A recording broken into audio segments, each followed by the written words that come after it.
કચ્છના માંડવી તાલુકામાં એક એવું સ્થળ છે જ્યાં પ્રાચીનતા, આધ્યાત્મિકતા અને કુદરતી ચમત્કાર ત્રણેયનો સંગમ છે, એક સાથે જોવા મળે છે। કેવું છે આ દિવ્ય ધામ, જાણવા માટે જુઓ મહાદેવની અખૂટ કૃપા, અવિરત વહેતી ગંગધારા।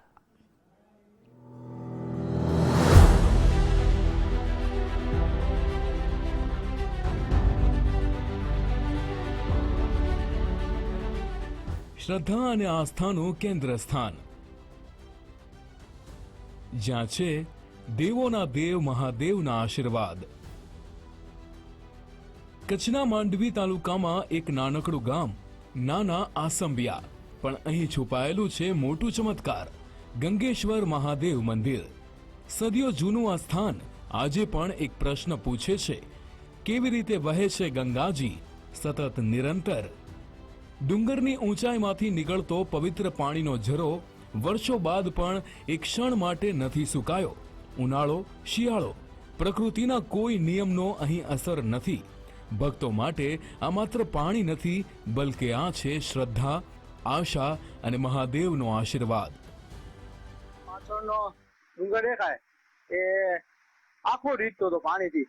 અત્યારે તમે જોઈ રહ્યા છો કે લગભગ 17-18 વર્ષ પછી આ જે ડુંગર દેખાય એ ડુંગરમાં પણ હજી પાણી રીજે છે। અને લગભગ 17 વર્ષ પહેલા આ ગંગેશ્વર મહાદેવ શરૂઆત થઈ તો આ બાજુ એક દીપડો હતો, એ લગભગ દરરોજ એક દિવસ તો આવતો જ આ ગંગાજીનું ગંગાજળ લેવા માટે।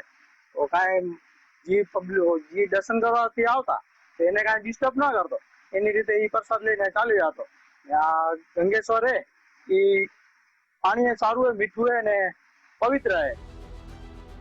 મંદિરની આસપાસ લીલીછમ ટેકરીઓ, મંદિરની અંદરની શાંતિ, મનને સ્પર્શી જાય તેવી આધ્યાત્મિક ઉર્જાનો અહેસાસ થાય છે। દર સોમવારે અને ખાસ કરીને શ્રાવણ માસમાં ગામ જીવંત થઈ જાય છે। ભક્તોની ભીડ, ઘંટનો નાદ વધી જાય છે। મહાશિવરાત્રિના દિવસે તો અહીં જાણે મેળો જ ઉતરી આવે છે। સ્થાનિકો કહે છે કે ગંગાજીનું પાણી આરોગ્ય આપે છે, નવીન આશાઓને ફરી જીવંત કરે છે। આ મંદિર જો કે 12 વર્ષ પહેલા બનાવેલું છે, પણ આ જગ્યા બહુ જૂની છે। જગ્યા જૂની અંદાજિત 250 થી 300 વર્ષ જૂની હોવી શકે। એનું કારણ છે કે અહીંયાના 80 થી 100 વર્ષના જે વડીલો છે એમનું કહેવાનું થાય છે કે અમને અમારા બાપ દાદાઓ સાંભળે કે એમને ગંગાજી પ્રગટ। ગંગેશ્વર મહાદેવ મંદિર પ્રકૃતિ, પરંપરા અને પ્રસાદી સ્વરૂપે અવિરત વહેતી ધારાનો જીવંત ચમત્કાર છે, જ્યાં ભક્તિની જ્યોત કદી બુઝાતી નથી અને શાશ્વત શ્રદ્ધા કદી સુકાતી નથી। કૌશિક છાયા, ગુજરાત ફર્સ્ટ, કચ્છ।